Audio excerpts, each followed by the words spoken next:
오늘 주신 본문의 말씀 가지고 쟁취가 아니라 은혜입니다. 뭐라고요? 쟁취가 아니라 은혜입니다 라는 제목으로 하나님 말씀 증거하도록 하겠습니다. 다윗의 인생의 승리와 성공, 그 축복을 우리가 다 부러워합니다. 그럼 그 축복만 바라볼 것이 아니라 그 축복과 성공과 인생의 승리가 어디서부터 비롯되었는지를 우리는 배워야 한다는 것입니다. 이제 광야의 시절이 끝났고요, 드디어 다윗이 왕이 됩니다. 정말 우리 1절부터 한번 5절까지 읽어볼까요? 시작. 이스라엘 모든 지파가 헤브론에 이르러 다윗에게 나와 이르되 보소서 우리는 왕의 한 권력입니다. 전에 곧 사울과 우리의 왕이 되었을 때 이스라엘을 거느려 출입하게 하신 분은 왕이시었고 여호와께서도 왕에게 말씀하시기를 네가 내 백성 이스라엘의 목자가 되며 네가 이스라엘 주권자가 되리라 하셨나이다 하니라. 이에 이스라엘 모든 장로가 헤브론에 이르러 다윗의 왕이 헤브론에서 여호와 앞에 그들과 언약을 맺으며 그들을 다윗에게 기름을 부어 이스라엘 왕으로 삼으니라. 다윗이 나이가 30세에 왕에 올라 40년 동안 다스렸으되 헤브론에서 7년 6개월 동안 유다를 다스렸고 예루살렘에서 33년 동안 온 이스라엘과 유다를 다스렸더라. 아멘. 다윗이 드디어 이스라엘 왕이 되었습니다. 헤브론에서 7년 반을 또 그리고 예루살렘에서 온 유다와 이스라엘을 33년 동안, 즉 40년 동안을 왕이 되어 이제 이스라엘을 통치하는 그런 우리가 아는 다윗 왕의 역사가, 축복이 이제 시작되었다는 것이죠. 여러분, 하나님께도 인정받아 기름 부음을 받고 사람들, 백성에게도 인정받아 그들에게 기름을 부어 또 그들의 인정과 권위를 인정받아 오늘도 왕이 되는 이스라엘의 왕, 우리가 너무나도 잘 아는 다윗의 축복의 이야기입니다. 그런데 오늘 이 성경에서 다윗이 이렇게 축복을 받고 승리하고 성공하는 그 비결, 그 원인을 아주 간단하게 한마디로 밝혀주고 있습니다. 자, 6절부터 9절까지는 그가 여부스 사람들에게 시온 산성을 빼앗아 다윗성을, 즉 예루살렘을 이제 예루살렘, 즉 신앙의 심장부 하나님의 성으로 만들고 오늘도 그것을 쟁취하는 내용이 9절까지 나오고요. 그 다음에 바로 이어지는, 자, 다윗이 이스라엘의 왕이 되고 또 누구도 건들지 못하고 정복하지 못했던 여부스의 그 시온산을 정복하여 다윗성을 만들고 정말 이렇게 멋지게 승승장구하는 이 모습을 9절까지 그리다가 그 10절 한마디로 그의 강성함과 축복과 승리의 비결을 한마디로 밝히는 것이 오늘 본문의 말씀이에요. 다시 한번 읽어볼까요? 시작. 만군의 하나님 여호와께서 함께 하시니 다윗이 점점 강성하여 가니라. 아멘. 만군의 하나님 여호와께서 그와 함께 계시니 당연히 다윗이 점점점 어떻게 되어간다? 강성하여 지더라는 거예요. 한마디로 하나님이 다윗 편이 되어주시니, 하나님이 다윗과 함께 계시니, 하나님이 오늘도 다윗을 지켜주시니 다윗은 당연히 강성하여지고 오늘도 다윗은 축복의 삶을 살 수밖에 없었다는 거예요. 여러분, 한마디로 하나님께서 다윗 편이 되어주신 거예요. 아니, 다윗이 하나님의 편에 선 거예요. 그래서 그와 함께 만군의 여호와 하나님과 함께 그가 동행하였더니 그가 모든 것에서 승리를 누리고 점점점 강성하여지는 참 부러운 인생을 살았다는 거예요. 우리가 다윗의 인생의 승리와 축복을 부러워한다면 우리는 무엇을 또한 부러워해야 돼요? 하나님께서 그와 함께 계시는, 하나님께서 함께 계시는 사업장, 하나님께서 함께 계시는 가정, 하나님께서 함께 하신 내 자녀들의 진로가 된다면 그도 결론은 똑같아요.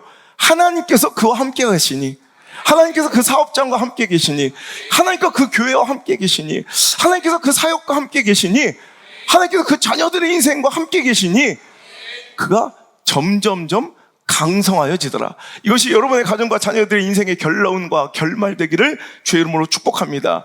저는 이 말씀 시리즈, 여러분, 이 또 쓰여지는 책을 통해서 믿음의 사람들의 승리의 비결, 신앙적 성공의 법칙을 우리가 다 배웠으면 좋겠습니다. 다윗의 승리, 다윗의 강성함의 비결, 다윗의 경쟁력이 무엇인가라는 거예요. 우리가 수많은 다윗이 이길 수밖에 없었던, 승리할 수밖에 없었던 이유들을 성경 속에서 계속 찾아봤지만 누가 말해도 다윗의 제1 경쟁력, 다윗의 가장 강점은 뭐예요? 바로 하나님을 등에 업고 싸울 수 있었다는 거예요. 하나님을 등에 업고 싸우는 인생, 하나님을 등에 업고 하나님 편에서 오늘도 싸우는 인생, 이건 반드시 승리할 수밖에 없다는 거예요. 여러분의 가장 경쟁력은 무엇입니까? 여러분의 가장 큰, 여러분의 제1 경쟁력은 바로 하나님이라고 고백할 수 있는 그런 인생 되기를 주의 이름으로 축원합니다. 여러분, 다윗은 늘 그랬어요. 여러분, 골리앗과 싸울 때 이건 말도 안 되죠. 누가 봐도 져야 되는 싸움이에요. 상황으로 보나, 처지로 보나, 형편으로 보나, 가능성으로 보나, 확률로 보나, 누가 봐도 다윗은 골리앗과 게임이 안 돼. 근데 다윗에게는 경쟁력이 있다고요. 누구를 등에 업고 싸운다고? 하나님을 등에 업고 항상 하나님이 도와주신 인생이에요. 그러니까 그는 승리하고 강성해질 수밖에 없는 거예요. 그의 고백에도 그것이 드러납니다. 사무엘상 17장 45절에 다윗이 블레셋 사람에게 이르되, 즉 골리앗에게 이르되, 너는 칼과 창과 단창으로 내게 나오거니와 나는 만군의 여호와 이름, 곧 네가 모욕한 이스라엘 군대 하나님의 이름으로 내게 나아가노라. 그러니까 골리앗은 막강해 보이고 세상적으로는 승리할 수 있는 조건들을 다 갖춘 것 같아요. 그의 무기, 그의 경쟁력은 뭐예요? 그의 체격이고요, 그의 전술이고요, 그의 경험이고요, 그의 칼과 창과 단창이 그의 경쟁력이었다면 다윗은 하나의 무기를 가지고 가는 거예요. 네가 모욕하는 이스라엘 군대 하나님의 이름으로 나간다는 거예요. 즉 나는 칼과 창과 단창은 없지만 세상적으로는 승리할 수 있는 강성과 오늘도 형편은 너무너무 열악하지만 내 무기는 이거다. 만군의 여호와의 하나님의 이름, 만군의 하나님이 나의 무기다, 나의 경쟁력이다. 여러분, 이렇게 고백할 수 있는 인생들이 되시길 바랍니다.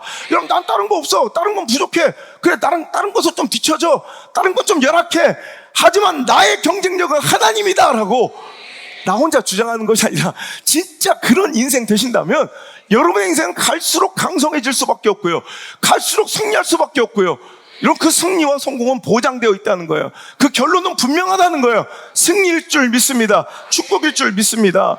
그가 고백합니다. 오늘 여호와께서 너를 내 손에 넘기시니 내가 네 목을 베고 블레셋 군대의 시체 땅에 들짐승과 공중에 새들이 가지고 온 땅에 이스라엘 하나님이 계신 줄 알게 하겠고, 중요한 거예요. 전쟁은 누구한테 속한 거라? 하나님께. 전쟁은 여호와께 속한 것인즉, 이걸 여호와의 구원하심이 그 칼과 창에 있지 않냐면 이 무리에게 알게 하겠다. 전쟁은, 그 성패는, 그 승리는 누구에게 걸려 있다고요? 결국 하나님이에요. 결국 여호와예요. 하나님이 어느 편이냐, 여러분, 하나님이 어느 편이냐에 따라서 그 승리는 여러분 거기서 결정나는 거지, 칼이 몇 개이냐, 창이 몇 개이냐, 얼마나 날카롭냐, 병거가 얼마나 많이 있냐, 이것이 아니라 과연 하나님은 어느 편을 들어주실 것인가, 어느 편의 손을 들어주실 것인가, 이게 승리의 관건이에요. 오늘도 다윗은 그 하나님을, 만군의 여호와 하나님을 등에 업고 살아간 인생이에요. 그러니까 그는 강성해질 수밖에 없었다는 거예요. 믿음의 승리의 법칙입니다. 하나님을 등에 업고 사십시오. 하나님 편 되십시오. 이 말씀을 두 주에 걸쳐 전하려고 합니다. 우리 인생의 승리와 성공은 칼과 창에 달려있는 것이 아니라 오직 하나님께 달려있는 것, 즉 내가 쟁취하는 것이 아니라 그 승리 하나님의 은혜로 주어지시는 거예요. 내가 투쟁하는 것이 아니라, 여러분, 그 투쟁의 결과물이 아니라 하나님이 나를 향한 사랑과 긍휼의 열매가 바로 승리고 축복이라는 거예요. 내가 노력해서 받은 것이 아니라 하나님의 선물이라는 거예요. 믿으십니까? 그러니까 여러분, 우리가 보면 다윗은 굉장히 치열하게 막 싸우는 것 같아요. 막 미치도록 열심히 사는 것 같지만 결국 결론은 뭐냐면 네가 쟁취한 게 아니라는 거예요. 하나님의 은혜라는 거예요. 네가 노력의 결과물이 아니라는 거예요. 하나님 사랑과 긍휼의 열매지요. 내가 노력해서 얻은 것이 아니라는 거예요. 하나님의 선물이라는 거예요. 여러분, 이 인식이 우리에게 있어야 돼요. 그래야 오늘도 우리는 인간적인 헛된 노력과, 즉 오늘도 가능성이 좀 높아진다면, 내가 좀 환경이 좋아진다면, 오늘도 승리의 가능성을 높여주는 물질의 유익이 조금만 있다면 언제든지 하나님을 버리고 신앙의 그 가치들을 타협하고 배신할 수 있느냐 없느냐. 오늘도 이 문제는, 오늘도 여러분에게 유혹이 얼마나 달콤했느냐가 아니라 이 정말 믿음의 가치관이 내 안에, 심장 안에 새겨져 있는가. 결국 승리는 하나님께 걸려있는 것이다. 이걸 믿으면요 타협할 수가 없어요. 결국 인생의 성패는 하나님께 걸려 있는 것이다. 이걸 진심으로 믿으면 여러분 유혹에 걸려 넘어가지 않아요. 교만해지지 않아요. 왜 하나님께 모든 것이 걸려 있는데 어떻게 하나님을 버려? 어떻게 하나님을 등져? 어떻게 하나님을 우습게 봐? 여러분 이거예요. 여러분 다윗이 힘쓰고 애쓰고 잘 반응하고 잘 결정한 것도 여러분 있지만 그 모든 것이 하나님 마음에 합하여 하나님께서 함께 해주시고 그를 존귀하게 높여주시기로 작정하시고 결정하셨기 때문에 다윗은 승리할 수 있었다는 거예요. 늘 얘기하죠. 다윗이 무엇을 막 해내는 게 아니라 하나님의 역사는 되어지는 거예요. 그냥 하나님이 막 내가 하는 게 아니라 막 내가 해내는 게 아니라 하나님의 역사는 되어져요. 그러니까 하나님께서 함께 하시면 우리를 마음에 합하게 보시면 여러분 가정을 합하게 보시면 그 마음에 합하다고 인정하시면 내가 뭘 해내는 게 아니라 막 되어져요. 이게 하나님께서 다윗과 함께 계시니 그의 인생이 점점점 강성해진 그 인생의 축복과 성공과 승리의 비결이었다는 거예요. 그럼 다윗만 그렇습니까? 성경 안에 모든 인물들이 성공하고 승리한 사람들의 이야기를 보면 하나님께 그 인생의 성패가 결정되어 있더라는 거예요. 히스기야도 보세요. 열왕기하 18장 5절에 보니까 히스기야가 이스라엘 하나님 여호와를 의지하였는데 그의 전후 유다 여러 왕 중에 그러한 자가 없었대요. 그러니까 히스기야는 1등이야 1등. 뭔가 기네스북 같은 거 있다면 전후에도 솔로몬은 1등이야. 기네스북에 오른다면 솔로몬은 뭐가 1등이에요? 지혜롭기가 1등이야. 전후에도 이런 왕이 나온 적이 없다고 성경에 기록되어 있으니까 솔로몬 지금까지 1등이야. 지혜롭기로. 근데 히스기야도 1등 기네스북에 영적 기네스북에 올라가 있어. 뭐가 1등일까요? 그는 하나님 의지하기 1등이야. 그러니까 하나님을 의지하는데 그가 이스라엘 하나님 여호와를 의지했는데 그의 전후 유다 왕들 중에 그러한 자가 없었더라. 그러니까 하나님 의지하긴 1등. 여러분 이거 1등 한번 하시길 바라요.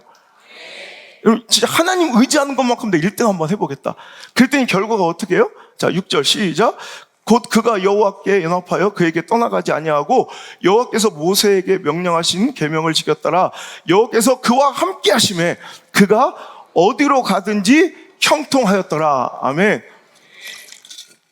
똑같은 구조죠. 다윗도 만군의 하나님께서 다윗과 함께 계시니 다윗은 점점점 어떻게 됐대요?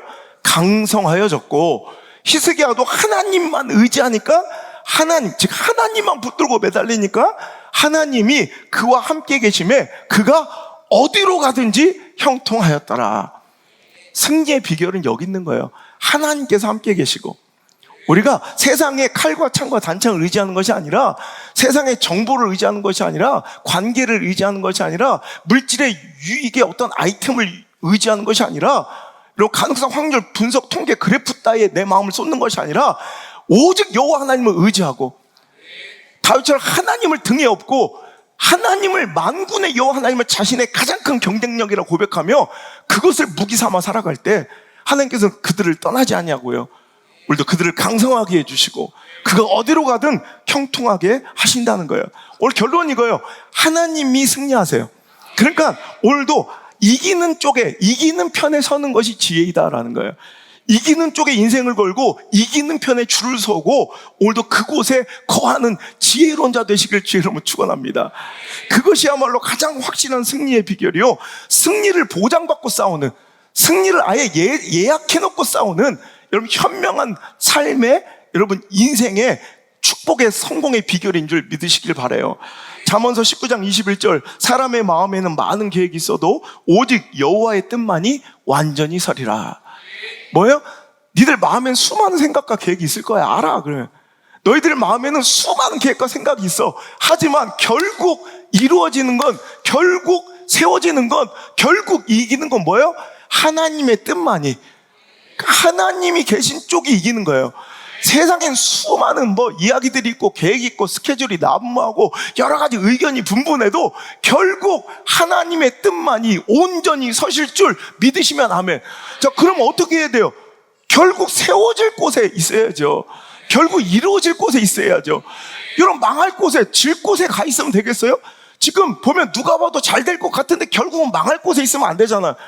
여러분 누가 봐도 이길 것 같지만 결국 패할 곳에 있으면 안 되잖아. 지금 질 것 같아도, 지금은 좀 초라해도, 여러분, 만약에 여러분 주식시장에 투자를 하는데, 분명히 얼마 지나면 이게 막 10배로 오를 곳이 있다. 지금은 2,000원 밖에 안 돼, 3,000원 밖에 안 되는데, 나중에 100만 원, 300만 원, 막 몇 배로 뛸 그런 주가 종목을 여러분 정보를 알았다. 그럼 거기다 올인해야 안 해요? 아니, 물론, 세상은 망할 수도 있어요. 그 정보가 잘못될 수도 있고, 너만 알고 있어. 굉장히 위험한 얘기예요. 누구한테 얘기하지 마. 뭐 이런 거 굉장히 위험한 리딩방. 이제 요즘에 카카오톡에서 뭐 오면 뭐 몇 % 보장 뭐 이런 거 위험한 얘기예요. 근데 진짜 확실한 정보다, 이건. 무조건 이거 100배 이상 뛴다. 그 만 원 주식 하나 사면 100만 원 되는 거예요. 100만 원 두면은 1억 되는 거예요. 1억 두면 100억 두는 거예요. 여러분, 한 달 안에 반드시 이루어져. 그럼 어떻게 할 거예요? 집 팔아야죠. 집 팔아야지, 진짜. 집 다 팔아야지. 컨테이너 잠깐 한 2달 살아. 그럼 100억 갖고 와 당당하게 살아요. 수영장 있는 집에. 그럴 거 아니에요. 확실하다면. 여러분 믿는다며. 봐봐. 사람의 마음에는 수많은 생각과 계획이 있어요. 근데 결국 이루어지는 건 하나님의 뜻이에요. 온전히 세워지는 건, 결국 승리하는 건 하나님의 뜻이에요. 그렇다면 우리는 어디에 올인하고 목숨 걸고 무엇을 붙잡아야 될지 분명하다는 거예요. 여러분, 지금 잘 될 것 같은 내 감정, 관계, 뭐 확률, 가능성, 통계, 분석 따위에 투자하는 것이 아니라 결국 이루어질 하나님 편에 서는 거. 여러분, 경제적으로, 투자적으로 띨띨한 걸로 치면 안성만큼 띨띨한 사람이 없어요. 저는 아무것도 몰라요. 얼마 전에도 애들 이제 환전을 해줘야 돼서, 달러 환전 이런 거 저는 은행을 가본 적도 없으니까 너무 힘든 거예요. 도대체 뭘 어떻게 해야 될지도 얘기하는데 이건 외계어 같아. 이거 도대체 무슨 말인지. 그래서 우리 엄태수 집사를 데려갔어. 얘한테 얘기하세요. 네. 뭐라 말해, 샤샤샤. 근데 얘한테 얘기하세요. 전 어차피 얘기해도 몰라요. 그때 도대체 무슨 관계예요? 그러니까 갑자기 제가 제자입니다. 예? 은행 업무 보면서 제자 데리고 온 건 처음 봤대. 뭔 제자인가? 도대체 뭐 하시는 분이세요? 목소리 들으니까 뭐 좀 특별해 보이는데 제 목소리를 듣고 그러더라고요. 그래서 그때 갑자기 태수가 무슨, 난 저기 저 북조선의 주사파인 줄 알았어. 이분으로 말씀드리자면 막 그래. 양수 목교에 담임 목사시며 대학교 부총장이시며 온 방송가 베스트셀러 작가이시며 오 할렐루야 막 이러면서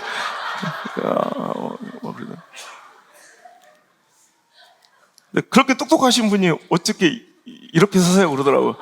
환전할 줄도 모르고 뭐 어떻게 할지도 몰라서 얘한테 얘기해 주세요. 그래. 여러분, 저는 뭐 아무것도 몰라요. 근데 저 딱 하나, 이건 알아요. 나는 하나님 편에 줄 서는 거. 이건 1등이에요, 1등. 나는 하나님이 원하시는 쪽에 줄 서는 거. 하나님 쪽에, 하나님 편에 줄 서는 거. 이건 누가 이기나 보라고요. 여러분, 결국 하나님 편에 서는 것이 지혜예요. 하나님 쪽에 서는 것이 승리의 가장 확실한. 여러분, 무슨 백으로? 하나님 백으로 살아요. 그게 가장 강력한 인생인 줄 믿으시길 바랍니다. 여러분, 고 정주영 회장의 호가 뭔지 알아요? 정주영 회장. 해봤어? 막 이랬잖아요.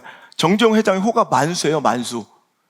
그러니까 1만 만자에 숫자. 그래서 뭐냐면 그의 인생에 엄청난 위기와 수많은 문제들이 봉착했지만 그 문제를 그때마다 풀어낸 능력이, 그 수가 10,000가지 수가 있었다 해가지고 그 정주영 회장의 호가 만수 정주영이에요.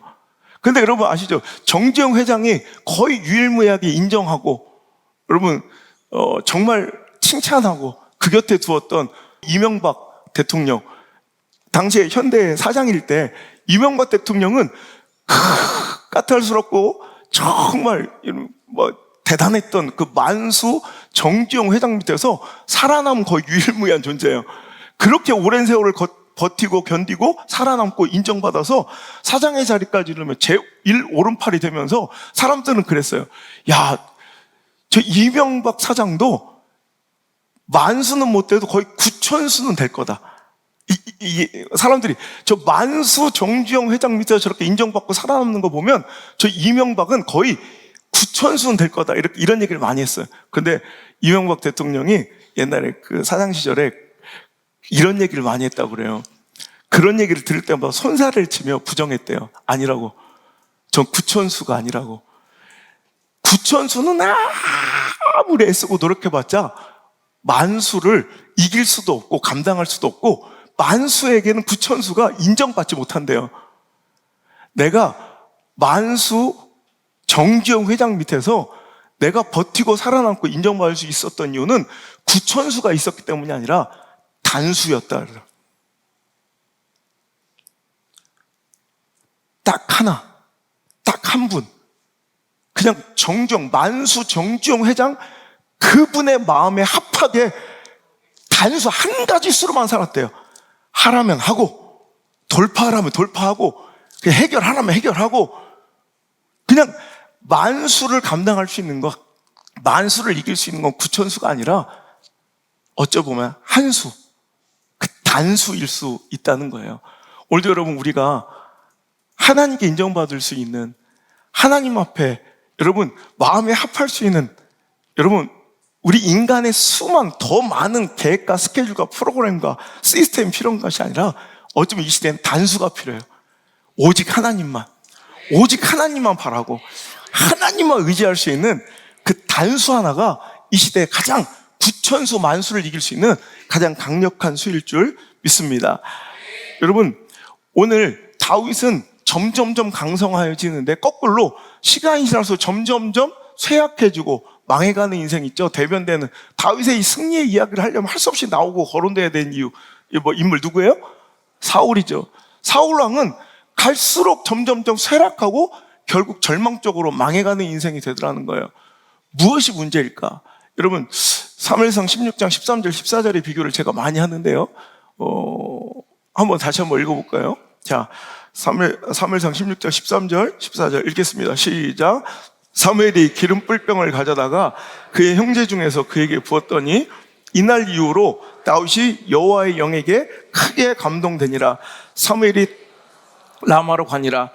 여호와의 영이 사울에게서 떠나가고 여호와께서 부리시는 악령이 그를 여러분 보세요. 다윗에게는 사무엘상 16장 13절부터 하나님의 영이 임하셨어요. 즉 하나님께서 이 순간 다윗을 떠나지 않고 다윗에게 임하신 거예요. 다윗의 인생에 개입하신 거예요.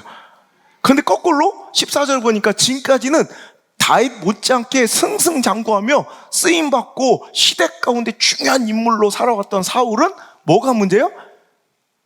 하나님이 그를 떠나신 거예요. 자 보세요.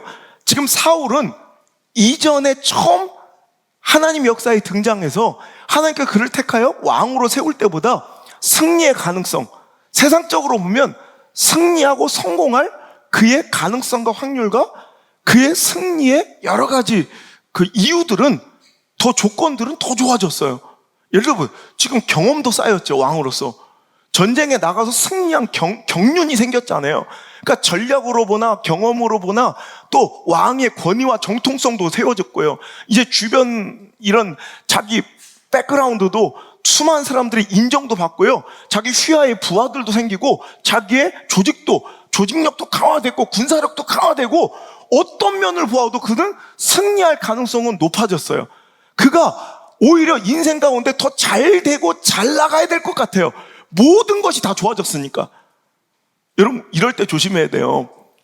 다 좋아졌어. 여러분 우리 이럴 때 있어요. 교회도 그래요. 부흥하니까 옛날보다 여러 가지로 가능성 확률도 주변 환경도 좋아지고 물질도 많아지고 시스템도 좋아지고 인력도 많아지고 사람들도 굉장히 좋은 인물들도 많아지고 이럴 때 조심해야 돼요. 근데 딱 하나만 없는 거예요. 오히려 세상의 승리의 가능성 골리앗으로 보면 칼과 창과 단창은 더 화려해지고 많아졌는데 딱 하나만 없어요. 뭐예요? 하나님만 떠나가셨어요. 그러자 그의 인생은 완전히 망해 가더라는 거예요. 여러분 다윗은 아무것도 없어요. 그런데 하나님만 계세요. 그래도 점점점 강성해져요. 하지만 사울은 다 좋아졌어요. 승리의 가능성은 현저히 높아졌어요. 하지만 딱 하나님만 떠나가셨어요. 그러자 완전히 그는 지금 당장은 아닌 것 같이 보이고 여전히 그 왕관은 그에게 쓰여져 있는 것 같아도 점점점 그는 피리해지고 말라가고 여러분 폐해가고 결국에는 가장 처참한 죽음에 여러분 주인공이 되더라는 거예요. 여러분 이런 인물이 또 있어요. 사사기에 나오는 삼손이 그래요.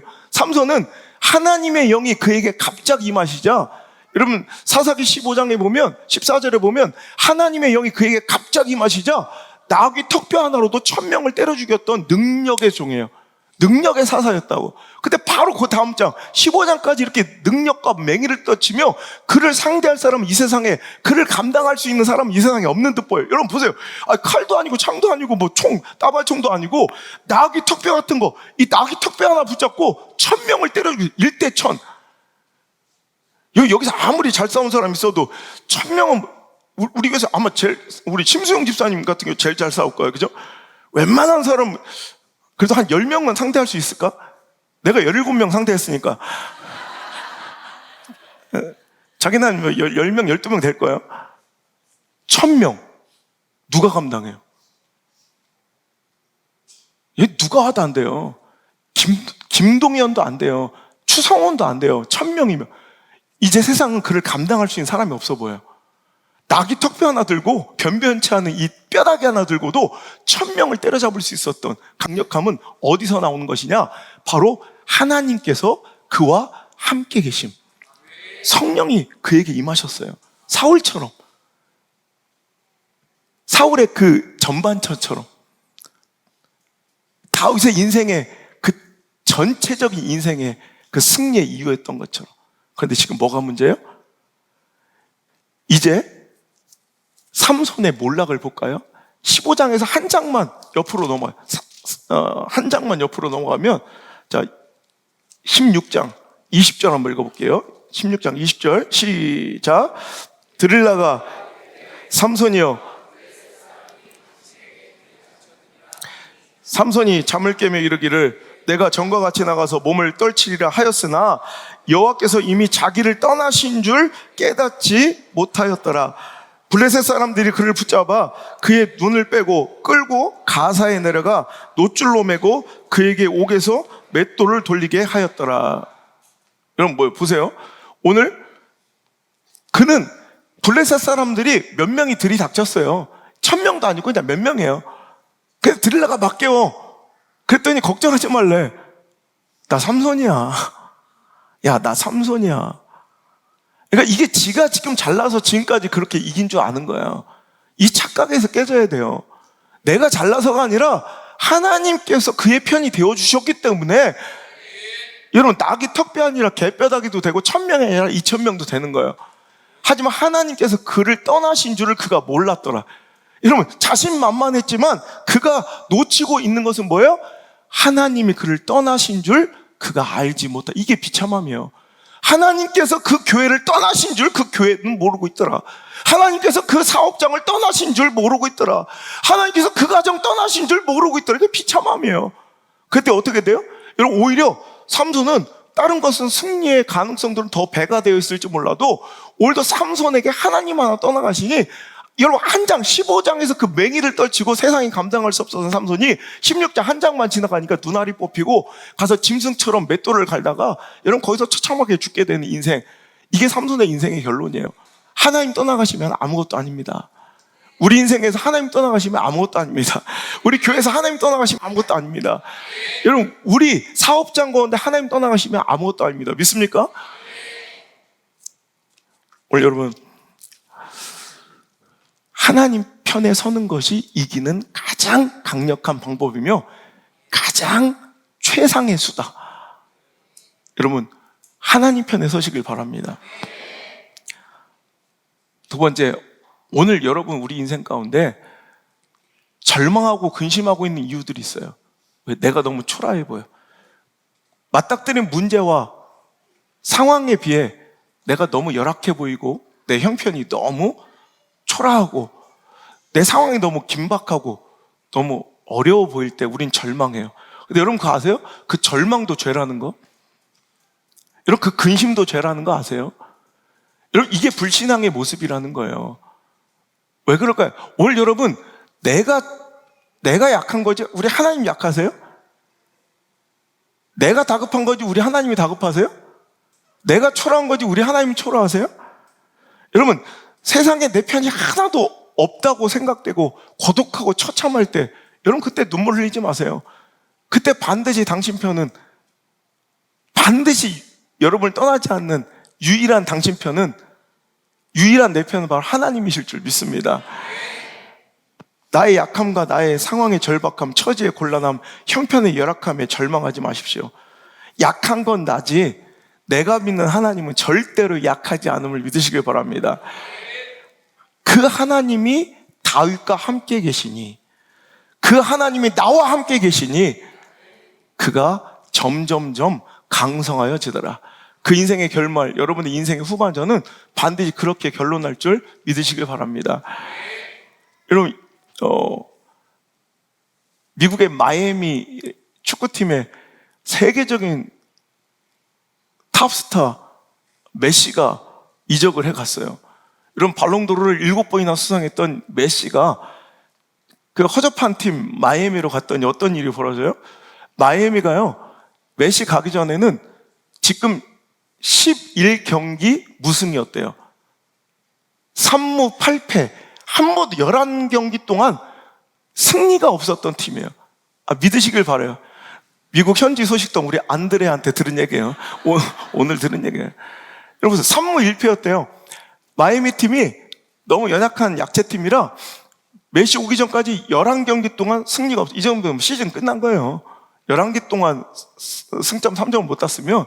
그런데 마이애미에 딱 메시 하나 가니까 그때부터 지금 4연승을 질주하고 컵 대회에서도 지금 굉장히 좋은 성적으로 지금 결승을 향해 가고 있어요. 보세요. 여러분, 약한 것 같지만 강한 사람 하나가 내 편 되어주면 거기서 놀라운 역사가 벌어져요. 근데 여러분, 하나님이 어찌 메시 같은 존재에게 비교가 되겠습니까? 오늘 표현한 대로 만군의 여호와예요. 온 우주 천하 만물의 주인이 우리 교회의 편이 되어주시니, 여러분, 내 인생의 내 편이 되어주시니, 그럼 뭐가 두려울 게 있겠어요? 제가 어릴 때, 저는 거듭 말씀드리면 저는 고등학교 1학년부터 키가 쭉 컸거든요. 고등학교 1학년 입학할 때만 해도 저는 가장 작은, 그러니까 우리 반 50명 중에 키가 가장 작았어요. 그 정도로 완전히 막 땅꼬마였거든요. 그게 이제 뭐 초등학교 6학년부터 중학교 3학년 거의 10년 동안을 가장 조그만, 그러니까 반에서 진짜 저 공부 못했으면 못 살아남았어. 공부 하나로 버티는 거야, 그냥. 그러니까 왜 그런 애들 있잖아. 안경 막 지 대가리만한 거 쓰고 막 이렇게. 엄마는 가끔씩 왜 또 거기다 재수없게 나비 넥타이를 이렇게 해주고 막 이렇게. 친구들보다 선생님들이랑 더 친한 사람 있잖아요. 왜 공부만 해서 살아남은 거예요. 근데 고등학교 1학년 갔더니 막 너무 비참하더라고. 키 제일 큰 놈을 1번을 시키더라고. 여러분들도 그랬죠? 나가면 지금 같으면 바로 이거는 인권 침해, 이거는 학생 폭력이에요. 이건 심리적 폭력으로 이건 고발당할 거야. 새학기가 되면 항상 골마루로 나가 그랬어요. 그래서 일렬로 쭉 세워요. 키 큰 놈부터 앞으로 오라고. 그럼 저는 계속 뒤로 밀려, 계속 뒤로. 그럼 맨 뒤에 서 있고 그랬어요. 제가 50명 중에 48번이었다고 그랬죠. 내 뒤에 2놈 더 있었어. 걔들도 참 소망 없어요. 뭐 걔들은 나보다 작은 놈이 아니라 똑같았다니까. 우리 3명 별명이 도토리였어요. 똑같아, 도토리. 키재기야, 도토리. 근데 그날 내가 이제 조금 머리가 섰어, 그냥. 그래가지고 내가 48번, 49, 50번이 똑같아서 키가. 그러니까 저는 우리 반에서 가장 키가 작은 놈이에요. 그런데 그때부터 쭉 가지고 2년 만에 제가 이렇게 키가 이제 큰 거예요. 2년 동안 막 키 크는 게 보일 정도로. 그러니까 그전에는 얼마나 제가 초라하고 정말 얼마나 힘이 없겠어요. 저는 우리 동네에서 어릴 때 놀면, 우리 엄문석 주사님 예전에 옛날 그 동네는 그 놀이 문화가 온 동네 애들이 모여가지고 교회를 다니다 안 다니도 온 동네 애들이 다 모여서 같이 놀았던 문화예요. 그러니까 거기서 함께 항상 놀아요. 전 그래서 가장 추억이 많은 데가 이제 옛날에 그 홍성 그 근처에 이제 우리 엄문석 주사님 같은 이제 초등학교, 나도 그 동네가 저한테는 추억이 제일 많아. 맨 동네 애들하고 다 맨날 모여서 이렇게 놀았거든요. 그럼 그때마다 저는 항상 깍두기야. 서로 저를 편을 안 먹으려고 그래. 저 목사들 쟤는 아예 제껴놓은 애야. 그러니까 제일 연약하고 그냥 있으나 없으나 뭐 이런 존재예요.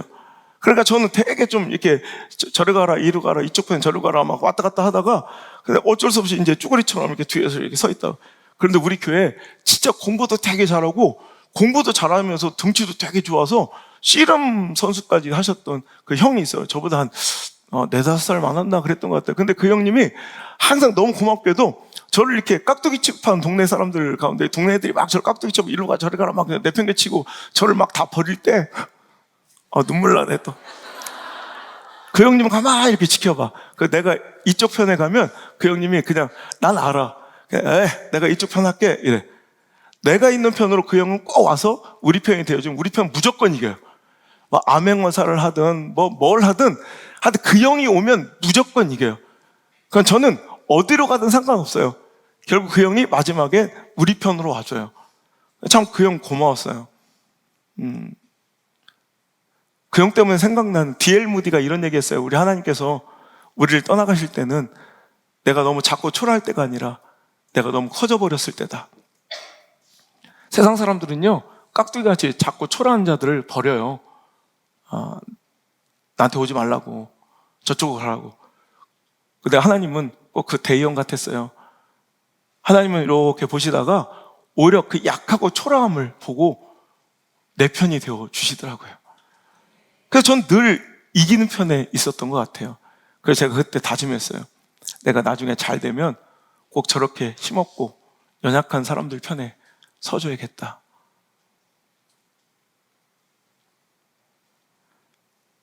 여러분, 내가 약하다고 절망하십니까? 내 처지가 곤란하다고 지금 낙심하십니까? 우리 하나님이 어떤 분인 줄을 잘 몰라서 그래요. 우리 하나님은 오히려 약한 자들을 들어 사용하기를 기뻐하시는 분이에요. 오히려 약한 편에 서세요. 고린도전서 1장 25절로 29절 시작. 하나님의 어리석음이 사람보다 지혜롭고 하나님의 약하심이 사람보다 강하니라. 형제들아, 너희를 부르심을 보라. 육체를 따라 지혜로운 자가 많지 아니하며 능한 자가 많지 아니하며 문벌 좋은 자가 많지 아니하도다. 그러나 하나님께서 세상의 미련한 것들을 택하사 지혜 있는 자들을 부끄럽게 하려 하시고 세상의 약한 것들을 택하사 강한 것들을 부끄럽게 하려 하시며 하나님께서 세상의 천한 것들과 멸시받는 것들과 없는 것들을 택하사 있는 것들을 폐하려 하시나니 이는 아무 육체도 하나님 앞에서 자랑하지 못하게 하려 하심이라. 아멘. 성도를 보라는 거예요. 하나님이 쓰시는 자 가운데 지혜로운 자가 많지 않고, 이제 없다는 건 아니에요. 근데 지혜로운 자가 많지 않고 능한 자가 많지 않은 이유가 뭔지 아느냐? 하나님의 통치 스타일이 이렇다는 거예요. 하나님은 오히려 약한 자들을 들어 사용하시길 기뻐하시고요, 미련한 자를 택하여 사용하시길 기뻐하시고요, 천하고 멸시받는 자들을 오히려 사용하시기를 기뻐하신다는 거예요. 그래서 약한 자들로 하여금 강한 자를 부끄럽게 만드시고, 오늘도 미련한 자들을 택해서 지혜로운 자를 부끄럽게 만드시고, 천하고 멸시받는 자들을 들어 존귀함을 피하시고 그들을 존귀하게 세우시길 기뻐하신다면 우리는 지금 굉장히 소망 있는 자들이에요. 우리는 연약하기 그지없고요, 천하기 그지없고요, 약하기 그지없고요, 멸시받는 인간들 아니에요.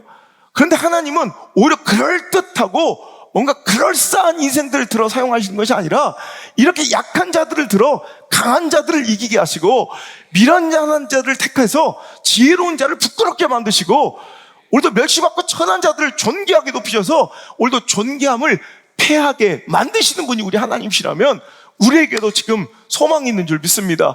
그러니 우리는 낙심하고 절망하고 두려워할 필요가 없다는 거예요. 여러분, 내가 약한 거지 우리 하나님, 내가 믿는 하나님은 절대로 약하지 않음을 여러분 믿으시길 바랍니다. 우리 하나님 약한 자들을 위로하시길 기뻐하세요. 데살로니가전서 5장 14절에 여러분, 또 형제들아 너희를 권면하노니 게으른 자들을 권계하여 시작. 마음이 약한 자들을 권계하며 마음이 약한 자들을 격려하고 힘이 없는 자들을 붙들어 주며. 이렇게 하나님은 어떤 걸 원하세요? 약한 자들을 위로하고 여러분 힘 없는 자들을 붙들어 주기를 기뻐하시고 원하시는 우리 하나님이신 줄 믿으시길 바랍니다.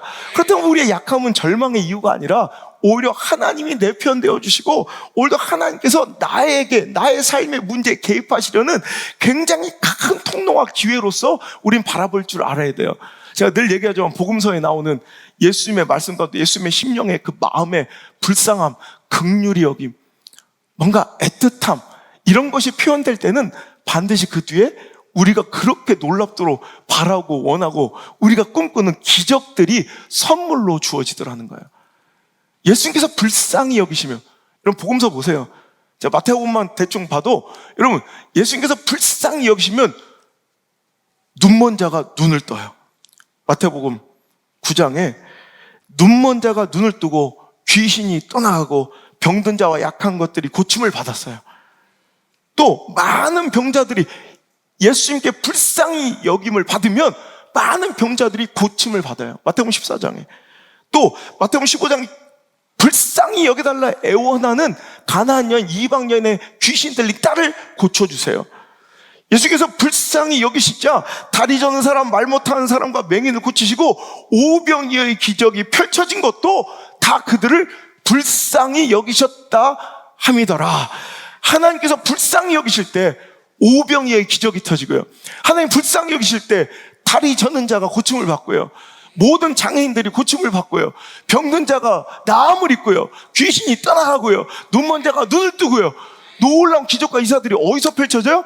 하나님께서, 예수님께서 불쌍히 보실 때, 불쌍히 여기실 때 그런 기적들이 벌어진다는 거예요.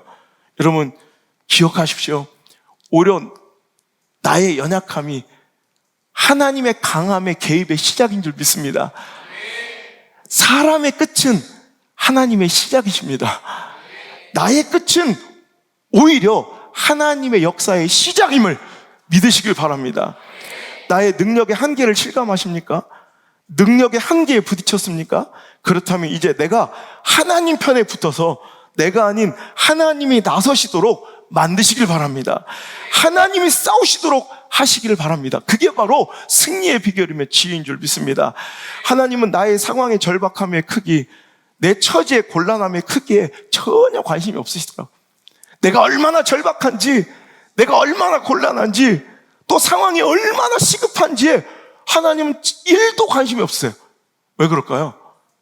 여러분, 우리는 사랑하는 사람, 우리는 애틋한 사람 바라보면 그 사람의 상황이 곤란함, 처지의 형편의 열악함, 상황의 시급함에 우리 막 마음에 애간장에 놓고, 여러분 우리는 막 그거에 관심이 있잖아요.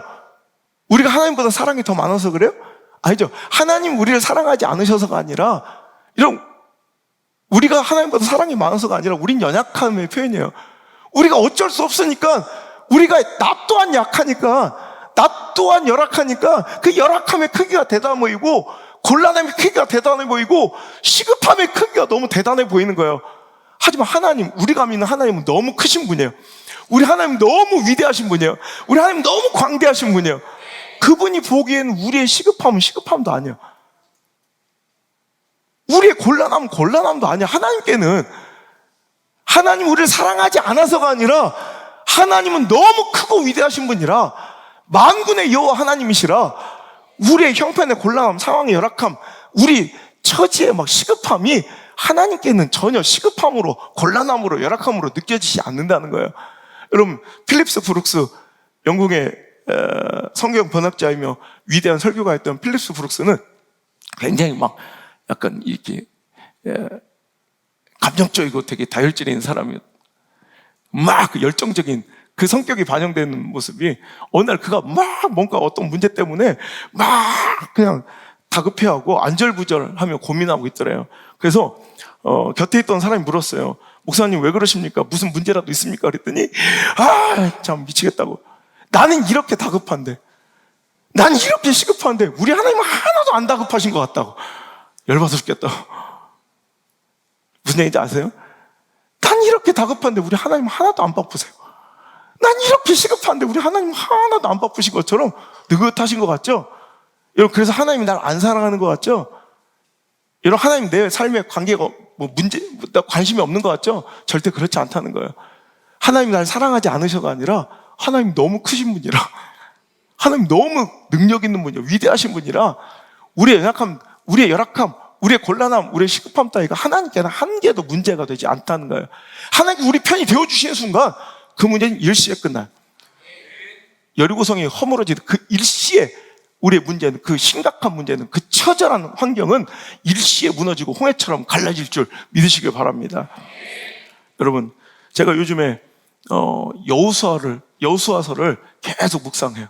계속 1장부터 계속 24장 계속 끝까지 읽었다. 처음부터 떨고 여호수아서를 계속 묵상해요. 거기서 나온 인사이트가 이거예요. 오늘 말씀의 제목이에요. 여호수아가 여러분 이스라엘 백성 이끌고 가나안을 정복할 때 정말 여러분 여호수아서를 보면 처절하고 막 치열하게 싸워가요. 그래서 여호수아는 자칫 잘못 읽고 해석하면 사람의 막 처절한 투쟁과 쟁취의 현장이고 막 엄청난 싸움과 투쟁의 결과처럼 보여요. 막 열심히 싸워가고 막 이 전쟁 저 전쟁 여리고성 함락하고 아이성 함락하고 막 지금 북벌도 정복하고 막 아모리 족속들과 싸우고 막 계속해서 막 싸워가는 굉장히 피 튀기는 노력과 쟁취 현장적으로 보이지만 아니더라.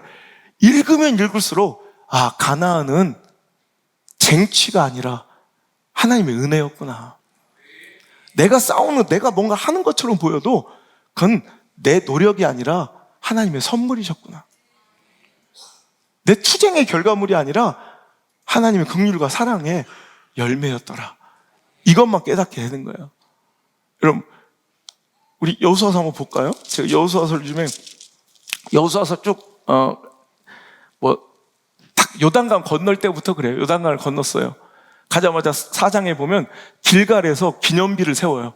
12돌을 가져다가 그것 또한 뭐예요? 이 모든 것이 하나님이 하셨다는 고백이고 선언이고 그 대대손손 자녀들에게 그거 기억하게 남기라는 거예요. 5장 가면 할례를 받아요. 여러분 할례가 뭐예요? 지금 당장 가나안 정복 전쟁을 펼치고 칼을 들고 나 싸워야 되는데 할례는 아시거냐? 남자들이 표피를 베는 오늘날의 포경수술 같은 거예요.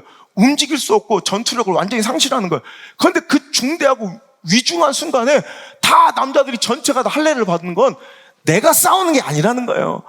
하나님께 전적으로 의지하고 맡기겠다는 선포예요. 여러분 또 6장에 가면 여리고성을 함락해요. 거기도 여러분 인간적인 방법과 노력으로 여리고성을 박살내고 무너뜨렸습니까? 아니죠. 전적으로 하나님을 의지하는 훈련을 시키는 거예요. 묵묵히 뒷 다물고 도는 거예요. 그냥 묵묵히 7일 동안 도는 거예요. 그럴 때 하나님께서 시간이 되고 때가 되시면 봐봐 내가 하는 거야. 완전히 그들이 침묵하고 들라지 않고 인간적 술수와 인본주의 방법을 쓰지 않을 때 하나님께서 단박에 허물어들어 주신다는 거예요. 하나님이 하셨다는 선포예요.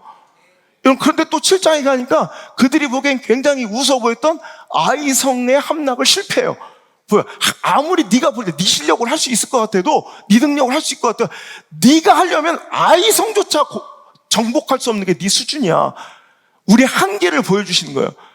그리고 바로 8장에 가면 아이성을 함락하고 정복하는 모습을 통해서도 결국 하나님이 하시는구나 이거를 가르쳐 주시는 거예요. 여러분 10절 볼까요?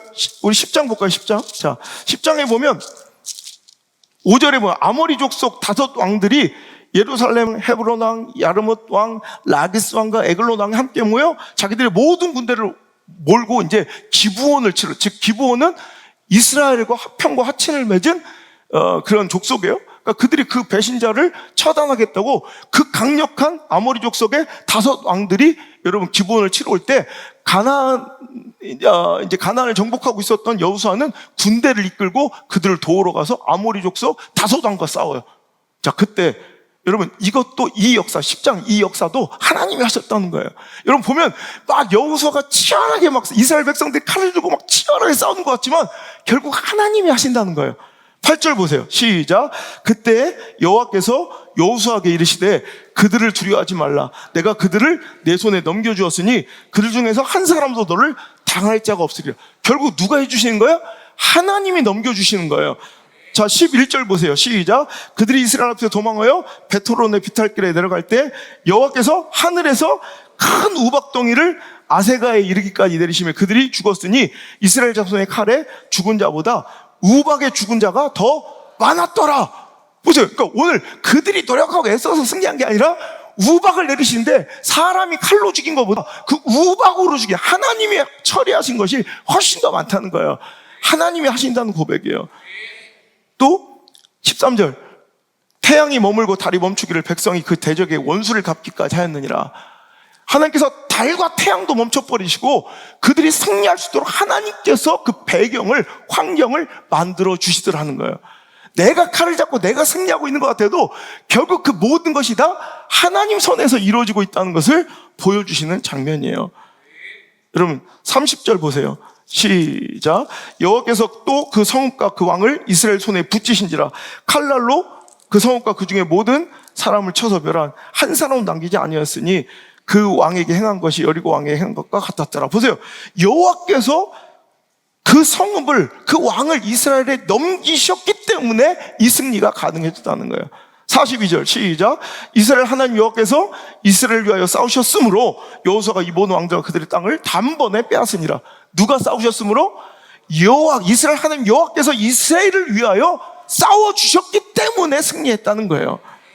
여러분 11장도 마찬가지예요. 11장 가보면 하솔왕 야빈이 이제 가나안 북방 왕들이 또 연합해서 오늘도 이 이스라엘 백성을 치러 와요. 그럴 때 6절 읽겠습니다. 시작.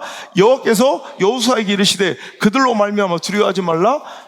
이맘때 내가 그들을 이스라엘 앞에 넘겨주어 몰살시키리니 너는 그들의 말 뒷발에 힘줄을 긋고 그들의 병거를 불사를 하니라. 오늘도 걱정하지 말래요. 하나님께서 그들을 네 손에 넘겨줄 거래요. 그러니까 네가 해야 될 일은 뭐예요? 나중에 승리할 거니까. 승리는 아예 보장된 거예요. 승리할 테니까 뭐 하래요? 여러분 보셨어요? 말에 뒷발에 힘줄을 끊어버려요. 아킬레스건을 끊어버리는 거예요. 그럼 말은 더 이상 군사력으로서 효용성이 있을까 없을까요? 없는 거예요. 그리고 그들의 병거를 불살을 해요. 여러분 이상하죠? 우리가 가나안을 정복해가고 더 강성한 민족이 되려면 그들이 전승물로 얻은 말은 당시에 지금처럼 그냥 말이 형편없는 존재가 아니라 말과 병거는 지금의 탱크나 핵무기처럼 가장 강력한 전쟁의 수단이에요. 그러니까 이게 하나, 두 개 더 늘어날수록 세상적으로 승리의 가능성이 훨씬 더 높아지는 거예요. 그런데 하나님은 내가 너를 승리하게 해줄 터이니 너는 꼭 뭐 하래요? 말에 뒷팔에 발목에 힘줄을 끊어버려. 그거 의지하지 말래요. 병거를 다 태워버려. 내가 싸우겠다는 거예요. 하나님이 하시겠다는 거예요. 그러니까 오늘 치열하게 싸워가는 건 여호수아 같아요. 여호수아가 막 싸워가는 것 같아요. 이스라엘 백성들이 막 다 뭔가 쟁취한 것 같아요. 근데 보세요. 구절구절 속에 숨어있는 것은 가나안의 정복은 내 약속의 성취이며 쟁취가 아닌 은혜이며 노력의 결과가 아닌 하나님의 긍휼과 사랑의 선물이라는 걸 누누이 얘기하고 넌 투쟁하고 네가 쟁취해내는 것이 아니라 나의 선물을, 내가 주는 선물을 받으라. 이것이 하나님을 믿는 백성들의 승리와 축복과 성공의 비결인 줄 믿습니다. 승리는 쟁취하는 게 아니에요. 축복은 내가 노력해서 투쟁하는 게 아니라 하나님께로부터 근원하는 거예요. 하나님께 받아내는 거예요. 그러니까 우리는 하나님을 바라보고 살아야 돼요. 오늘 여러분, 이 다윗의 승리는 하나님이 그와 함께 계심에 점점 강성해진 거고, 하나님을 등에 업고 칼과 창과 단창을 의지하지 않고 전쟁의 성패는 하나님께, 여호와께 속한 것이라고 고백했던 다윗의 믿음의 고백 가운데 일어난 일이지, 다윗의 전략, 전술, 어떤 기민함, 민첩함, 선택과 결정, 그 노력과 투쟁의 결과물이 아닌 줄 믿으셔야 합니다. 성경은 계속해서 그 이야기를 하고 있어요. 사무엘하, 지금 우리가 5장을 읽었잖아요. 그 뒤에도 왕이 되어 다윗이 승리해가고 점점 강성해져가는 이야기가 8장에도 나오는데, 자, 8장 1절부터 6절까지 읽어볼게요. 8장 1절부터, 사무엘하 8장 1절부터 6절. 자, 화면 보시고 시작. 그 후에 다윗이 블레셋 사람들을 쳐서 항복을 받고 블레셋 사람들의 손에서 다윗이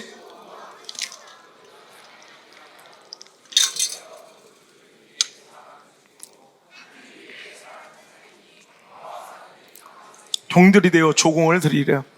로베 아들 소바왕 하닷에셀이 자기 권세를 회복하려고 유발하데 강으로 갈 때 다윗이 그를 쳐서 그에게 마병 1700명과 보병 2만 명을 사로잡고 병거 100대 말만 남기고 다 발에 힘줄을 끊었더니 다메섹이 아람 사람들의 소바왕 하닷에셀을 도우러 온지라. 다윗이 아람 사람 2만 2천 명을 죽이고 다윗이 다메섹 아람의 수비대를 두매 아람 사람이 다윗이 종이 되어 조공을 바치니라. 다윗이 어디로 가든지 여호와께서 이기게 하시니. 아멘. 지금 엄청난 승리의 전과들이 여러분 막 전승의 기록들이 있죠. 어마어마한 승리예요. 그들을 위협하고 오히려 다윗을 힘겹게 했던 자들이 조공을 바치는, 다윗이 정복해버리고, 여러분 그가 승리를 이어갈 때도 그는 하나님만 의지하고, 여러분 여러분 뒷발에 힘줄을 다 끊어버리는 거예요. 그랬더니 하나님만 의지하고 하나님만 등에 업고 싸우니 그가 어디로 가든지 여호와께서 그를 승리하게 하시고 이기게 하시고 강성하게 하셨다. 자, 그 7절부터 쭉 또 그가 막 여기저기서 조공을 받아 은과 금을 막 받는 장면이 쭉 나와요. 그 다음에 11절부터 한번 또 이어서 읽어볼게요. 11절부터 시작. 다윗 왕이 그것도 여호와께 드리되 그가 정복한 모든 나라에서 얻은 은금 곧 아람과 모압과 암몬 자손과 블레셋 사람과 암말렉에서 얻은 것들과 오바왕 르홉의 아들 하다데셀에게서 노력한 것과 같이 드리니라. 다윗이 소금 골짜기에서 에돔 사람 18,000명을 쳐 죽이고 돌아와서 명성을 떨치니라. 다윗이 에돔의 수비대를 두되 온 에돔의 수비대를 두니 에돔 사람이 다 다윗의 종이 되니라. 다윗이 어디로 가든지 여호와께서 이기게 하셨더라. 누가 이기게 하신 거예요? 누가 이기게 하신 거예요? 누가 부흥케 하시는 거예요? 누가 축복해 주시는 거예요? 누가 강성케 하시는 거예요? 누가 역정케 하시는 거예요? 누가 일으키시는 거예요? 누가 존귀하게 하시는 거예요? 이거 믿으셔야 합니다. 그리고 여러분이 의지하고 있는 그 병거를 불태우고 여러분 말의 뒷발에 힘줄을 끊는 역사가 일어나야 합니다. 다윗의 승리와 강성함, 그 명성과 그의 축복은 전략과 노력의 결과물이 아니라는 걸 성경은 계속해서 강조하고 있어요. 여호수아도 마찬가지예요. 그가 혁혁한 공을 세우며 계속 투쟁 가운데 막 쟁취해가는 것 같은 승리와 정복이 실은 그의 노력이 아니라는 거예요. 여호와 하나님께서 그 손에 넘겨주시고 그에게 붙여주시고 보이는 거 보이지 않는 것에 하나님께서 역사하시고 하나님께서 도와주시니 그런 일들이 일어나고 있었다는 거예요. 이것을 바라볼 수 있는 영적 눈이 열려야 할 줄 믿습니다. 여러분, 다윗의 승리와 여호수아의 가나안 정복은 절대로 우리의 쟁취와 투쟁과 노력의 결과물이 아니라 하나님의 은혜의 결과이며 선물인 줄 믿으시길 바랍니다. 그래서 하나님의 백성은요, 축복, 승리, 성공을 바란다면 가장 중요한 게 뭐냐면 내 상황의 유불리나 처지와 형편의 곤란함이나 가능성과 확률의 희박함이나 이런 게 아니라 가장 중요한 하나님의 사람들, 세상 사람은 모르겠어요. 근데 진짜 하나님의 권세를 믿고 하나님의 만군의 여호와 되심을 믿는다면, 우리가 승리를 원하는 사람들이 있다면 이게 전부 다일 것이죠. 다 패배하려고 사는 사람은 없잖아요. 망하려고 사는 사람 없잖아요. 승리를 원한다면 하나님의 백성 진짜 믿는 사람들이라면 가장 중요한 건 뭘까요? 상황이에요? 처지예요? 형편이에요? 가능성이에요? 확률이에요? 그래프예요? 통계예요? 아니죠. 하나님과의 관계예요. 난 지금 하나님과의 관계에서 건강한가? 하나님 날 떠나가셨나? 삼손처럼, 사울처럼, 혹은 하나님께서 나에게 함께 하시냐? 여호수아처럼, 다윗처럼. 이게 가장 중요한 거예요. 오늘도 하나님과의 관계에서 틈이 생기고 균열이 일어나면, 여러분, 내가 아무리 승리의 가능성을 더 높이 쌓아놓고 내가 세상에 승리와 성공의 여러 가지 형편은 다 배가 돼 있고 더 높아져 있어도 하나님 한 분 안 계시면 하나님의 사람들은 망할 수밖에 없다는 거예요. 하지만 우리가 너무 처지가 열악하고 곤란해져도 하나님 한 분만 계시면, 하나님 한 분만 붙들고 있으면 그건 아무런 문제가 되지 않는다는 거예요. 마치 이렇게 표현하면 돼. 재벌 총수와 결혼을 했어. 약간 드라마, 그죠? 재벌 총수와 결혼을 한 사람이 있다고 쳐요. 우리 안다가 삼성의 회장 아들과 결혼했어. 그럼 이번에 지하철이 1,500원으로 오른데, 버스비가 300원 오른데, 기름값이, 경유값이 당분간 한참 뛴대. 전기세가 여름에 에어컨을 90분 이상 나갈 거면 끄고 가고 90분 안 나갈 거면 키워놓고 나는 게 좋대. 이런 거 신경 써요, 안 써요? 여러분 재벌 총수와 결혼을 했어. 그럼 여러분 그 안에는 전기세를 오르건 지하철 요금이 라면값이 오르건 경유값이 뛰건 안 뛰건 이런 거 신경 쓰여야 안 써요. 딱 제일 중요한 건 그 재벌 총수와의 관계만 중요한 거예요. 그 관계만 유지되면 그는 어떤 근심과 걱정도 할 필요가 없다는 거예요. 여러분, 그럼 우리는 묻고 싶은 거예요.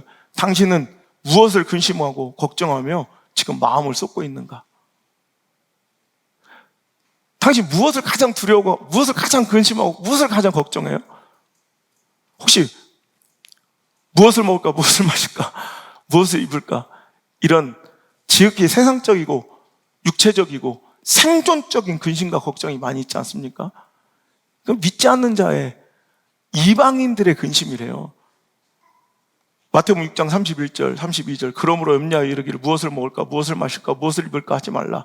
이는 다 이방인들이 구하는 것이라. 너희 하늘 아버지께서 이 모든 것이 너에게 있어야 할 줄 아시느니라. 재벌 총수의 아내야, 기름값 오를까, 라면값 오를까, 지하철비 오를까, 에어컨을 끄고 나갈까, 외출로 하고 나갈까, 뭐 이런 거 근심하지 말라. 가장 중요한 것은 재벌 총수와의 관계니라. 이 얘기예요. 똑같은 거예요. 오늘도 여러분, 우리는 하나님을 믿는다 하면서, 그의 백성이라 하면서 우리의 근심은 이렇게 지극히 육체적이고 세속적이고 또 뭐예요? 생존적 근심과 걱정에 머물러 있어요. 이번 달 월세 낼 수 있을까? 이번 달 이자 낼 수 있을까? 월급 줄 수 있을까? 이번에 대학 들어갈까 안 들어갈까? 이런 승진할 수 있을까 없을까? 이런 생존적 육체적인 이런 세속적인 근심과 걱정에 머물러 있어요. 진짜 중요한 건 우리에게는 나는 하나님께 붙들려 있는가? 하나님 날 떠나가셨는가? 떠나가시 않았는가? 이게 두렵고, 이게 가장 걱정되고, 이게 가장 근심되고, 이게 가장 궁금해야 되지 않겠습니까? 진짜 하나님 믿는다면, 진짜 하나님 믿는다면, 이게 그 하나님의 위대하신가, 존귀하신가, 그 능력을 진짜 믿는다면 이게 제일 두려워야 될 텐데. 근데 우리는 그런 게 하나도 안 두려워. 그런 근심, 걱정도 안 해.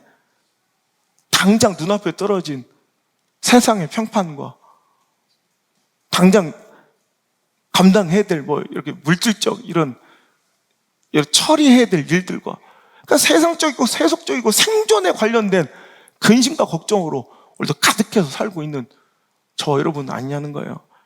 여러분, 하나님과의 교제, 하나님과의 관계가 우리의 가장 큰 제1의 근심과 걱정되어야 합니다. 가장 큰 관심거리와 고민되어야 합니다. 왜? 그분이 우리를 떠나가지만 않으시면 여러분, 우리는 아무리 나약하고 아무리 곤란하고 아무리 열악하고 아무리 뜰뜰하고 아무리 무지해도 하나님께서 붙들어 주시고 점점 강성하게 해주실 줄 믿기 때문입니다. 제가 오늘도 그래요. 내 노력과 의지로 설교하는 거라면 실은요, 내가 벌써 이거 4주 전부터 준비해 놓은 거예요. 어저께 막 몇십 번을 내고 그냥 준비한 거대로 그냥 읽고 정보를 전달할 거면 아무것도 아니에요. 근데 하나님이 하셔야 되는 건 줄 아는 거예요. 하나님이 임하셔야 되는 줄 아는 거예요. 너무 두렵고 떨리는 거예요. 오늘도 여러분 여기 올라오기 전에 여러분 거짓말이라고 할 거예요. 내가 여기 8시에 와서 여기 9시 50분에 올라오기까지 사무실에서 제가 설사만 5번을 하고요. 화장실 소변만 10번도 넘게 봐요. 너무 긴장되고 두려워서. 여러분, 이것은 하나님께서 나와 함께 계실 것, 하나님께서 날 떠나가시면 어떨까? 하나님께서 날 붙들어 주셔야겠다는 여러분, 그 간절한 소망과 열망 가운데 여러분, 당연히 솟아나는 이 걱정과 염려고 두려움이에요. 여러분, 내가 인간적으로는 모든 준비, 여러분 앞에서 인간적인 여러 가지 경과, 준비로 뭔가 해야 된다면 이건 아무것도 아니에요. 근데 하나님께서 나와 함께 계시기를 간청하는 그 두려움이 오늘 20년이 됐는데도 조금도 변하지 않는 거예요. 이것만큼 난 진짜 자신 있어요. 여러분, 무엇이 두려워서 여러분은 막 설사를 하고 막 긴장하고 그래요? 하나님 떠나가셔도, 여러분, 은혜 없어도, 기도 안 해도 전혀 안 두렵죠? 하나님 안 믿는 거야. 당신 하나님 안 믿는 거야. 돈 몇 푼 떨어지면 안달복달하죠? 이자 못 내면 막 미칠 것 같죠? 당신 그거 믿는 거야. 여러분, 하나님 믿으시길 바라요. 내 인생의 가장 두려움은 하나님 떠나가신 거예요. 그럴 때 안달복달 막 진짜 안절부절 죽을 것 같이 아프고 힘든 거. 여러분, 이게 바로 하나님 손에 붙들려 하나님 편 되어 사는 사람들의 모습이라는 거예요.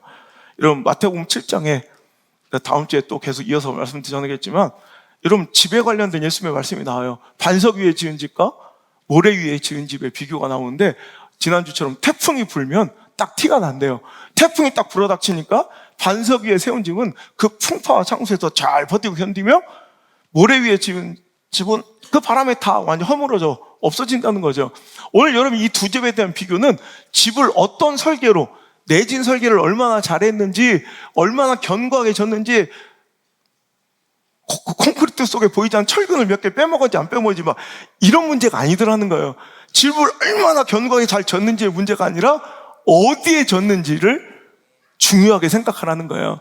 반석과 같은 하나님께 지은 집이 돼야, 그런 인생이 돼야 안전하다는 거지, 너 더 열심히 견고하게 네 집 잘 져봐라가 아니라는 거예요. 이건 똑같아요. 시편 1편에 복 있는 사람, 그는 시냇가에 심은 나무처럼 철을 따라 열매맺으며 그 잎사귀가 마르지 않은 것 같으니 그가는 모든 일이 다 형통하리로다. 무슨 얘기예요? 여러분, 네 종자가 얼마나 좋은지, 어떤 품종의 나무를 심었는지가 중요한 게 아니라는 거예요. 네가 어디에 뿌리 내리고 어디에 심겨졌는지가 중요하다는 거예요. 시냇가에 심은 나무처럼 사막 가운데도 건기가, 여러분 찾아와서 물이 다 말라 비틀어 죽는 사막 한복판에서도 오아시스, 시냇가에 심겨진 나무는 산다는 거예요. 종자가 연약하고 형편없고 품종이 아무리 비리비리해도 시냇가에 심은 나무가 산다는 거예요. 무슨 얘기인지 아시겠어요? 어느 편에 있느냐, 어디에 뿌리 내렸느냐가 중요하지. 여러분, 우리 지금까지 노력은 뭐였냐면, 내가 어떻게 하면 더 잘 살아볼까에 대한 나의 의지였어요. 나의 노력이었을 거예요. 쟁취의 시간이었고 투쟁의 역사였을 거예요. 하지만 여러분, 그것들을 내려놓고 이제 하나님이 나와 함께 계시기를 청하며, 다음 주에 그거 할 거예요. 하나님 편에 서는 건 어떻게 서는 것인가? 하나님 어떻게 살아가야 하나님이 내 편이 되어주시는가? 그걸 배울 건데, 이것을 궁금하며 여러분, 이것에 내 인생 성패가 걸려있음을 진짜 여러분, 말이 아니라 믿으셔야 된다니까. 아브라함의 축복이 뭐예요? 아브라함이 어디 가서 어떤 가축을, 어떤 아이템으로 사업을 시작했는지 이게 문제예요? 아니죠. 그가 어디에 있든 상관없어요. 하나님이 그의 편이 되어주시니 그는 어디로 가든지 복을 받아. 조카 롯가에 너무 축복을 받아. 롯가의 동거가 불가능해서 너무 복을 많이 받았어. 그러니까 이제 그 땅 안에서 두 집안에 가축이 다 키울 수가 없으니까 서로 좋게 헤어져야 돼. 아브라함의 당당한 고백 보세요.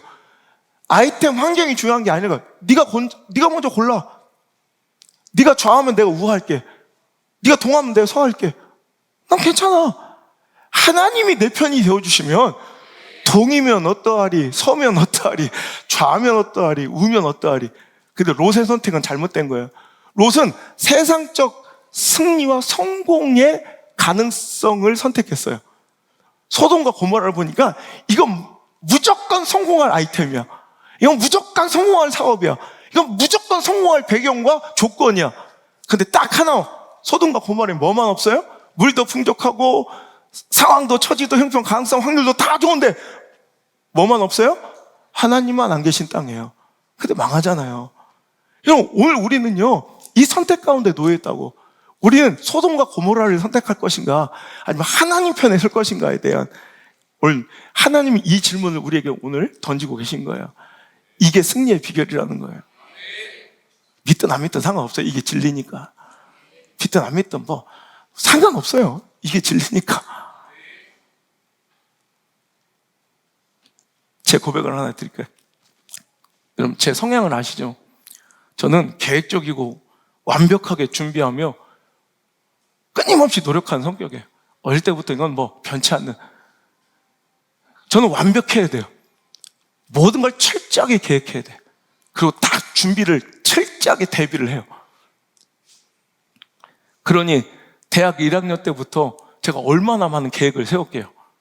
전 대학교 1학년 때부터 내가 어떻게 해서 성공하고 번성하고 축복을 받을지에 대한 밑그림을 다 연도별로 계획을 다 세워.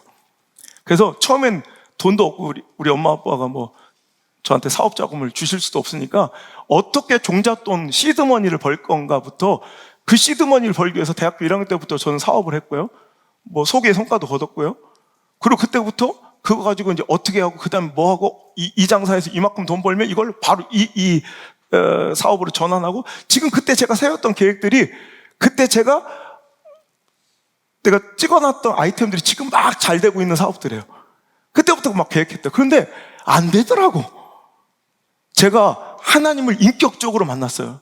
유학 시절에 하나님을 전인격적으로 만나게 되고 그분의 역사를 목도한 거예요. 그분의 능력을 본 거예요. 거기다 제가 주의 종이 되어 하나님의 일하심을 여러분 함께 경험하고 그 일을 감당하고 그 역사를 보게 된 거예요. 그러다 보니까 제가 지금 제 인생이, 성격이 완전히 바뀌었어요. 성향은 안 바뀌었는데 제 목회 스타일은요, 계획도 안 해요. 이제 계획 나부랭이 게 하나도 없어. 아무것도 안 해. 우리가 여러분 회의하고, 제가 뭐 내년도 예산 세우는 거 보신 분 있으면 저한테 신고해 주세요.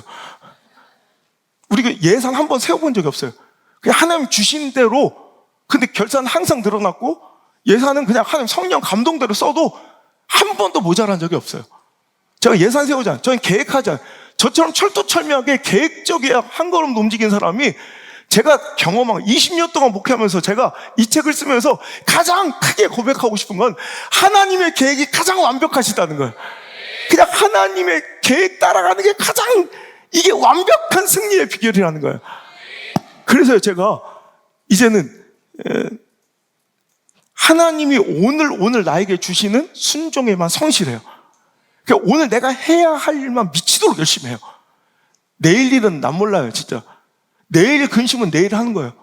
저는 그냥 하나님께서 오늘 그러니까 어떤 때는 그게 거북하고 부담스럽고 싫을 때도 저도 있어요. 하지만 그냥 오늘 맡겨주신 일에는 최선을 다해요.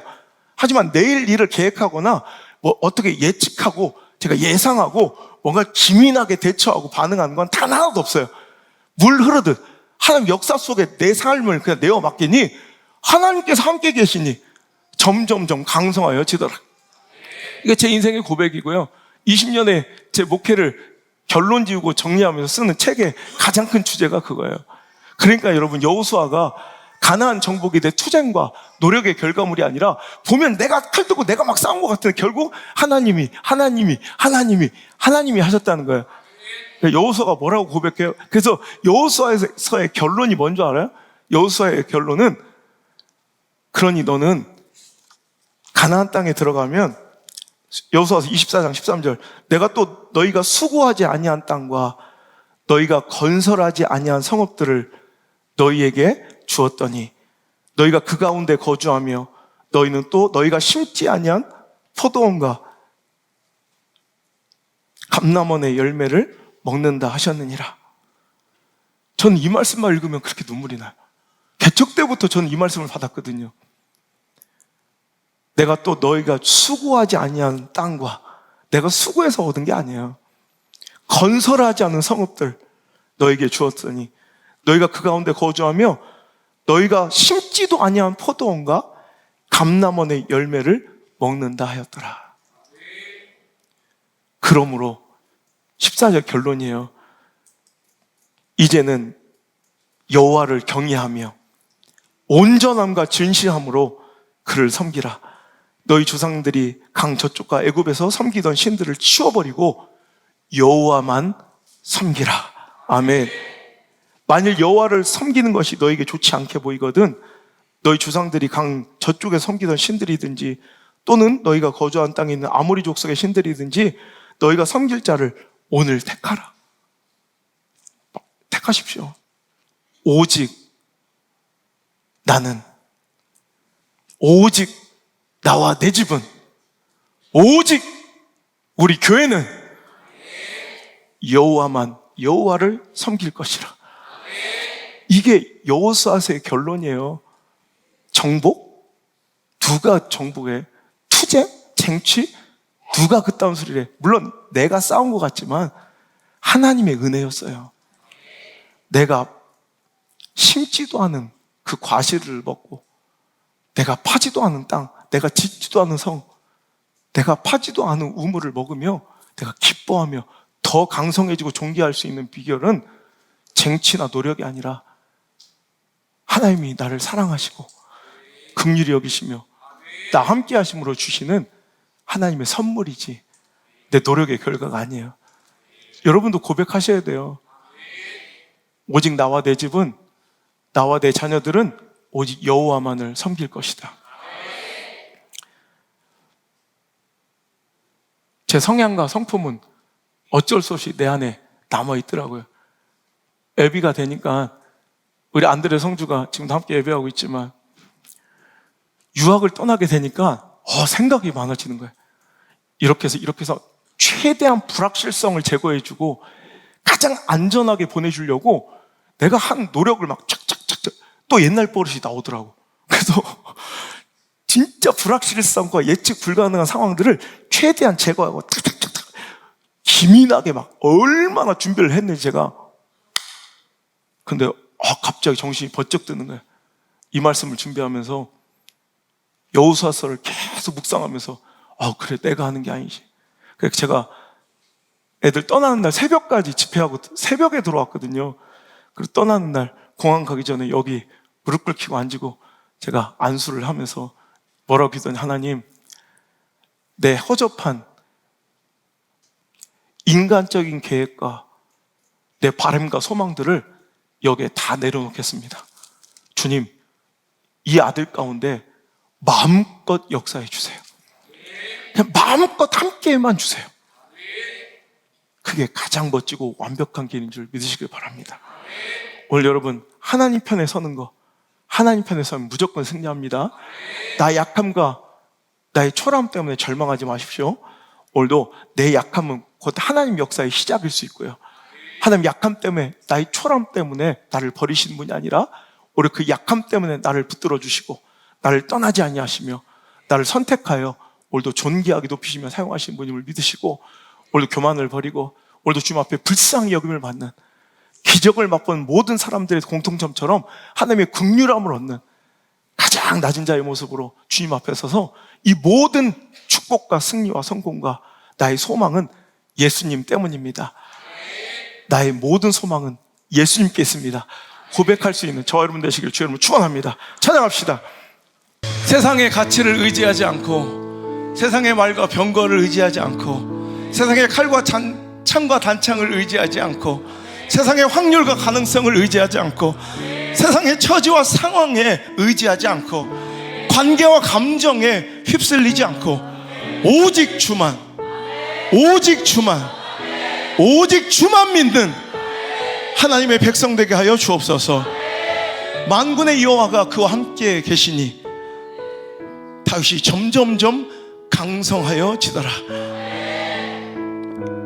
여호와께서 이스라엘과 함께 계시니 그들이 어디로 가든지 승리하고, 히스기야가 여호와만 의지할 때, 여호와 하나님만 믿을 때 그가 어디로 가든지 승리하였던 것처럼 오늘도 우리가 하나님과 동행하며 그 능력을 등에 업고 하나님 편에 서서 승리를 누리는 귀한 주님의 백성들, 승리를 예약하고 싸우는 지혜로운 백성들 될 수 있도록 축복하여 주옵소서.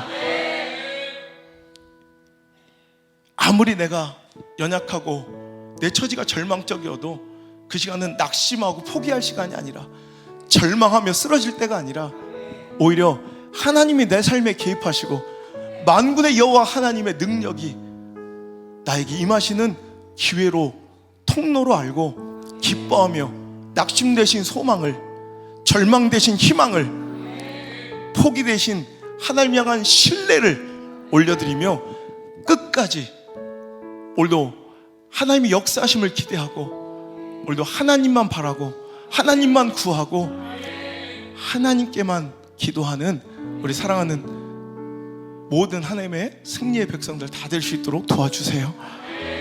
이제는 우리가 끝까지 쫓아가야 할, 그 뒤를 따라야 할 예수님, 그 역전승의 명수,